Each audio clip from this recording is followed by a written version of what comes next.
आप सभी का हमारे YouTube channel study segment group में स्वागत है। तो आज हम पढ़ेंगे क्लास 9th का जो बेसिक कॉन्सेप्ट है।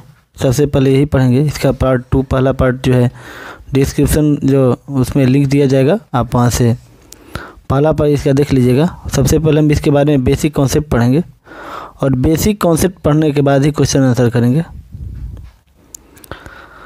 तो सबसे पहले पिछले क्लास में पढ़ लिया था ठोस पदार्थ का जो सामान्य गुण है वो। अब पढ़ेंगे द्रव पदार्थ के जो सामान्य गुण क्या होता है। तो द्रव पदार्थ का आकृति और आयतन, इसके क्या गुण होते हैं। तो द्रव का आकार जो होता है निश्चित होता है, अनिश्चित होता है। द्रव का आयतन निश्चित होता है लेकिन आकार अनिश्चित होता है। किसी भी द्रव पदार्थ को, जैसे पानी है, पानी को आप गिलास में डालिएगा तो गिलास के आकार का हो जाएगा, बाल्टी में डालेंगे तो बाल्टी के आकार का, लोटे में डालेंगे तो लोटे के आकार का, जिस बर्तन में डालेंगे उसी के आकार का हो जाता है। यानी कि आकार जो है निश्चित नहीं है। आयतन निश्चित होता है कि जितना ही, अगर 1 लीटर पानी आप गिलास में डालेंगे तो उतना ही जगह लेगा जितना कि आप 1 लीटर लेना चाहिए, जो जगह उतना ही लेगा जितना पानी है। यानी कि आयतन तो निश्चित होता है लेकिन आकार अनिश्चित होता है। द्रव का घनत्व जो होता है वो ठोस की अपेक्षा थोड़ा सा कम होता है। घनत्व वही होता है जो सघन होगा वो उस घनत्व उसका ज़्यादा होगा। संपीड़ितता में द्रव जो होता है ये प्राय लगभग असंपीड़ित माना जाता है, लेकिन ठोस की तुलना में आप थोड़ा सा दबा सकते हैं द्रव को। ठोस की तुलना में हम उसी को दबा सकते हैं जिसके अणु थोड़ा दूर होते हैं। जैसे गैस को हम और आसानी से दबा सकते हैं क्योंकि गैस के अणु जो होते हैं काफ़ी दूर होते हैं, स्वतंत्र होते हैं, कहीं भी जा सकते हैं। जिसमें गतिज ऊर्जा ज़्यादा हो उसको हम ज़्यादा दबा सकते हैं। द्रवणांक और क्वथनांक। तो द्रव पदार्थ का द्रवणांक जो होता है कमरे के ताप से कम होता है और क्वथनांक कमरे के ताप से ऊँच होता है। द्रवों का द्रवणांक और क्वथनांक जो होता है ठोस पदार्थ से प्रायः कम होता है। द्रव का जो द्रवणांक होता है और क्वथनांक ठोस पदार्थ से प्रायः कम होता है। ठोस पदार्थ से यहाँ लिखेंगे ठोस पदार्थ से कम होता है, आगे सरलता। द्रव पदार्थ के कणों में गतिज ऊर्जा जो होती है ठोस पदार्थ की अपेक्षा अधिक होता है, क्योंकि जिस पदार्थ के कण एक दूसरे से दूरी पर रहेंगे उसमें गतिज ऊर्जा ज़्यादा होगी। इसी कारण द्रव पदार्थ में बहने की प्रवृत्ति पाई जाती है, क्योंकि इसमें गतिज ऊर्जा ठोस की अपेक्षा ज़्यादा होता है। प्रसरण कराए द्रव में परस्पर मिश्रित हो जाने की प्रवृत्ति पाई जाती है।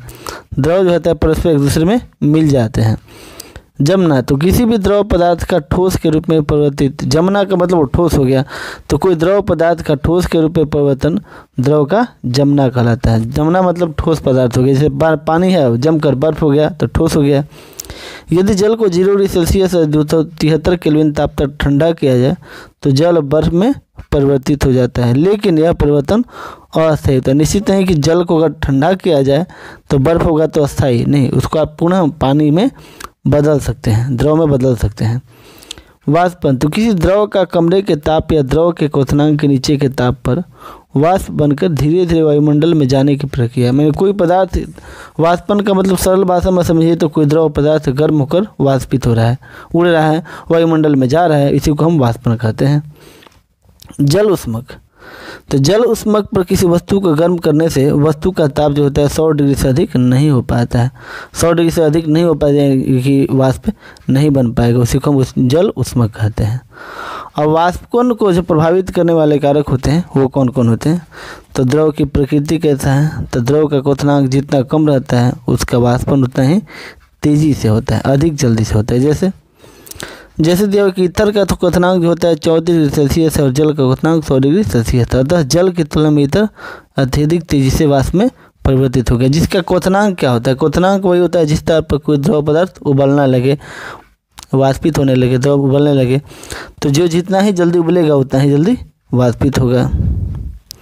द्रव का ताप। तो द्रव का ताप जो होता है जितना ही अधिक होगा ना उतनी ही तीव्रता से द्रव का वाष्पन होगा। किसी पदार्थ का ताप बढ़ाएंगे, पानी है, जितने ही आप ज़्यादा ताप पर गर्म करेंगे उतना ही जल्दी वो वाष्पित हो जाएगा।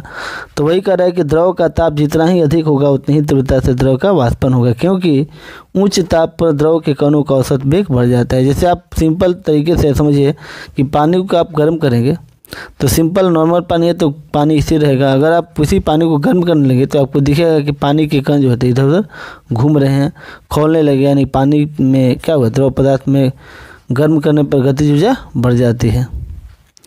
द्रव का पृष्ठीय क्षेत्रफल, द्रव की सतह का क्षेत्रफल जितना ही अधिक होता है द्रव का वाष्पन उतना ही तेजी से होता है। बहुत जितना ही अधिक का क्षेत्रफल होगा ना उतना क्षेत्र गर्म होगा, और जितना ज़्यादा क्षेत्र गर्म होगा उतना ही ज़्यादा वाष्पीकरण होगा।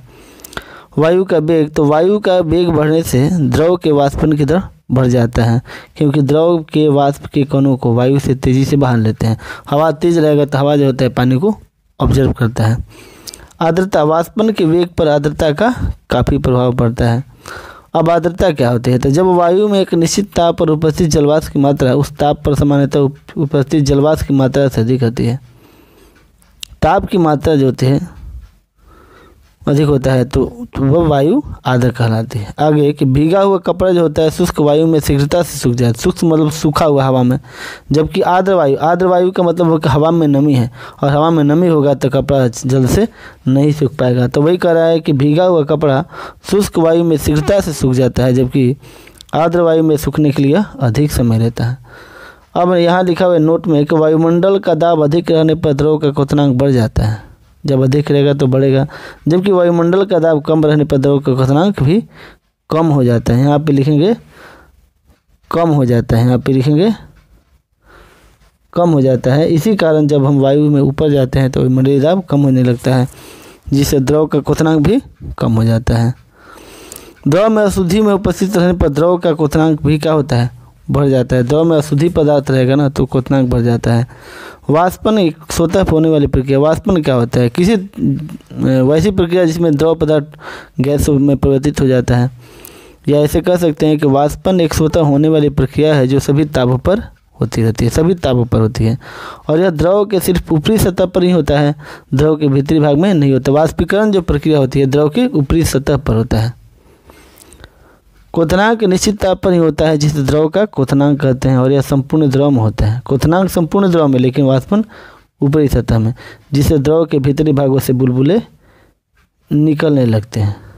तो आज का हमारा क्लास इतना ही रहेगा, फिर आपसे मिलेंगे अगले क्लास में। और कहीं भी अगर समस्या हो तो आप कमेंट बॉक्स में कमेंट करके पूछ सकते हैं, कोई भी सवाल जो आपको समझ में ना आए। हो सकता है ऐसे कोई टॉपिक हो जो आपको समझ में ना आए तो आप उसे ज़रूर बताएंगे, या ऐसा कोई टॉपिक जो आपको लगे कि ये टॉपिक छूट गया है। फिलहाल फिजिक्स का मैंने पहला चैप्टर कंप्लीट कर दिया, अगर उसमें कोई छूट जाए तो ज़रूर बताइएगा, क्योंकि केमिस्ट्री का जो अभी अब चल रहा है तो इसमें आपका बेसिक कॉन्सेप्ट पहले आएगा, 1-2 क्लास हो सकता है और आए, इसके बाद आपका क्वेश्चन आंसर आएगा, इसके बाद अगर पूछे छूटे तब इसमें पूछिएगा। फिलहाल आप फिजिक्स में कोई भी समस्या हो तो पूछ सकते हैं। तो आज का इतना ही, फिर मिलेंगे अगले क्लास में। जय हिंद।